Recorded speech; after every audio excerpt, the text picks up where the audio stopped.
나이가 어려도 가입이 가능하고 소득이 좀 적으면 혜택이 크고 소득이 좀 늘더라도 절세 혜택을 받을 수 있으니까 정말 좋네요. 네, 앞으로 국내 상장 주식까지 편입할 수 있게 되는 ISA는 증권회사에서 가입하시는 것이 유리할 수 있습니다. 주식 거래는 당연히 증권회사에서만 가능하니까요.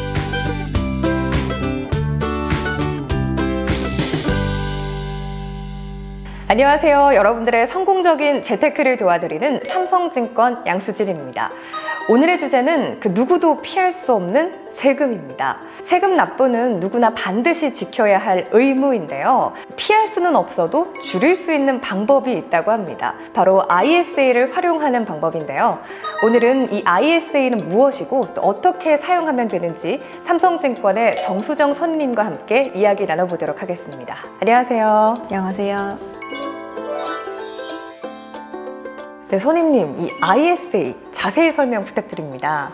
네, 절세에 관심 있으신 분들은 이미 갖고 계실 수도 있지만 자세히 설명드리자면 ISA는 개인종합자산관리계좌입니다. 별도의 구분된 계좌를 개설하고 일정 기간 동안 그 계좌를 유지하면 그 안에서 발생한 투자 수익에 대해서는 세제 혜택을 주는 특별한 계좌입니다. ISA 계좌를 활용하면 기본소득세 15.4% 대비 낮은 세율을 적용받기 때문에 절세통장이라고 불리기도 합니다. 말씀을 듣고 보니 괜히 만능통장이라 불리는 게 아니네요. 네, 최근에 또 좋은 소식이 있었는데요. 지난 7월 정부에서 발표한 세법 개정안에 따르면 원래는 2021년 말에 종료 예정이었던 ISA를 계속 활용할 수 있게 되었습니다. 세제 혜택도 더 늘어나서 ISA에 관심을 더 가져야 할 상황입니다. 그럼 내년부터 구체적으로 어떻게 바뀌는지 빨리 좀 알려주세요. 네, 첫 번째로는요, 가입 대상자가 기존에는 소득이 있는 자에서 이제는 소득과 무관하게 만 19세 이상 거주자라면 가능하게 되었습니다. 소득 여부와는 무관하게 만 19세 이상 거주자. 네, 두 번째로 5년으로 길었던 계약 기간이 3년 이상으로 짧아지고요. 계약 기간 연장, 해지, 만료 후 재가입도 허용됩니다. 네, 계약 기간은 3년, 만료 후 재가입도 허용. 그리고 세 번째는 납입 한도가 연간 최대 2천만 원으로 이전과 동일하지만 납입 한도를 2월할 수 있게 바뀌었습니다. 예를 들어 올해 가입하고 1,000만 원만 납입했다면 내년에는 나머지 납입 한도 1,000만 원이 2월됐기 때문에 최대 3,000만 원까지 추가로 납입할 수 있게 되는 거죠. 와, 이건 꼭 체크를 해야겠어요. 납입 한도 2월. 여유 자금을 투자하시는 분들에게는 정말 유용하겠네요. 그리고 마지막으로 투자할 수 있는 상품이 늘어났습니다. 원래는 예적금, 펀드, 파생결함증권 등의 상품만 투자 가능했는데요. 이번에 국내 상장 주식까지 가능해지면서 ISA에서 더 다양한 자산에 투자할 수 있게 되었습니다. 이렇게 자세히 설명을 해주시니까 귀에 쏙쏙 들어오는데요. 이제 ISA가 뭔지 또 어떤 혜택이 있는지 알겠는데 그렇다면 누가 가입을 하면 좋을까요? 한국에 거주하는 만 19세 이상인 모든 분들께 추천드립니다. 단 금융소득종합과세 대상인 분들은 가입이 불가능한데요. 여기서 팁을 드리자면 금융소득종합과세에 해당하지 않는 가족이 계좌를 개설하고 증여하시면 절세 혜택을 받으실 수가 있습니다. 성인 자녀에게는 10년간 최대 5천만 원까지, 배우자에게는 10년간 최대 6억 원까지 증여세 없이 증여를 할 수 있다는 것도 참고하시면 좋을 것 같습니다. 와, 정말 꿀팁이네요. 나이가 어려도 가입이 가능하고 소득이 좀 적으면 혜택이 크고 소득이 좀 늘더라도 절세 혜택을 받을 수 있으니까 정말 좋네요. 그런데 ISA, 지금 꼭 개설을 해야 할 이유가 있을까요? 앞서 설명드린 대로 투자 한도의 2월 때문인데요. 올해 가입한다면 내년에는 올해 한도까지 넘겨서 최대 4천만 원까지 투자가 가능해지기 때문입니다. 네, 꼭 올해 돈을 넣지 않더라도 가입만 하는 것만으로도 유리한 건 분명하네요. 네, 바로 그건데요. 특히 ISA 계좌에서는 해지 시점까지 과세를 이연하기 때문에 복리 효과를 통해서 재투자 수익률을 높일 수 있는 이점도 있습니다. 아, 일반적으로 금융상품을 매매할 때 바로 과세가 되는 것과는 차이점이 있네요. 선임님, 정말 궁금한 게 잘 투자하는 방법이거든요. ISA 어떻게 잘 활용하면 될까요? 네, 우선 손실상계를 잘 이해하시는 게 중요한데요.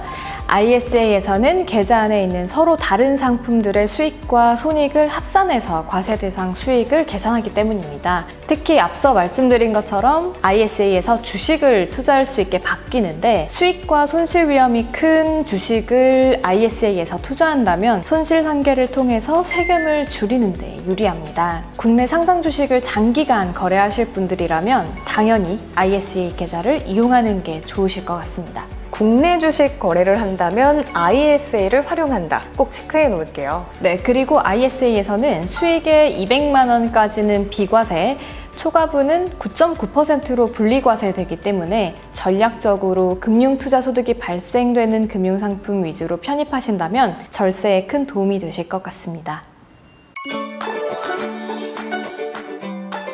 ISA 계좌는 크게 두 가지 형태로 나뉘는데요. 신탁형 ISA는 투자자가 직접 다양한 금융상품을 선택하는 유형이고, 일임형 ISA는 전문가가 알아서 운용해주는 형태입니다. 본인의 투자 성향을 감안하셔서 가입하시면 됩니다.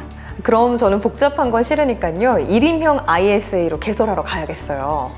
잠깐만요. ISA는 1인당 1개 계좌만 가입 가능한 거 아시죠? 1인당 1계좌만요? 네, 앞으로 국내 상장 주식까지 편입할 수 있게 되는 ISA는 증권회사에서 가입하시는 것이 유리할 수 있습니다. 주식 거래는 당연히 증권회사에서만 가능하니까요. 삼성증권에서 개설하라는 말씀을 하고 싶으신 거죠? 네, 눈치채셨네요. 우선 삼성증권에서는 모바일 비대면으로 편리하게 일임형 ISA 계좌 개설이 가능하시고요. 내년에는 국내 주식 투자가 가능한 위탁형 ISA도 새로 도입될 예정인데요. 올해 신탁형 ISA나 일임형을 가입하시고 내년에 위탁형 ISA로 전환하시면 됩니다. 이 금융상품이나 주식이나 삼성증권이 전통의 명가인 건 아시죠? 그럼요. 정말 잘 알고 있죠. 제가 좀 바쁘니까요. 먼저 모바일로 일임형 ISA를 개설하고 그리고 내년에 위탁형으로 바꾸러 가야겠네요. 좋은 정보 감사합니다.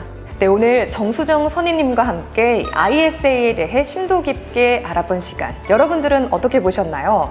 아직 좀 어렵게 느껴지시거나 이해가 되지 않는 분들이 계시다면 어떻게 해야 될까요?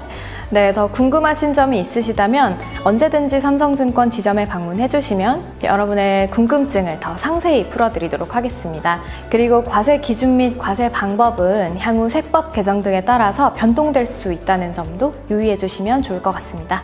네, 마지막까지 좋은 말씀과 도움 주신 삼성증권의 정수정 선임님 감사합니다. 네, 감사합니다. 이 밖에 더 많은 정보를 원하신다면요. 구독과 좋아요, 알람 설정까지 잊지 마시고요. 저희는 다음번에도 좋은 정보 가지고 찾아뵙겠습니다. 감사합니다.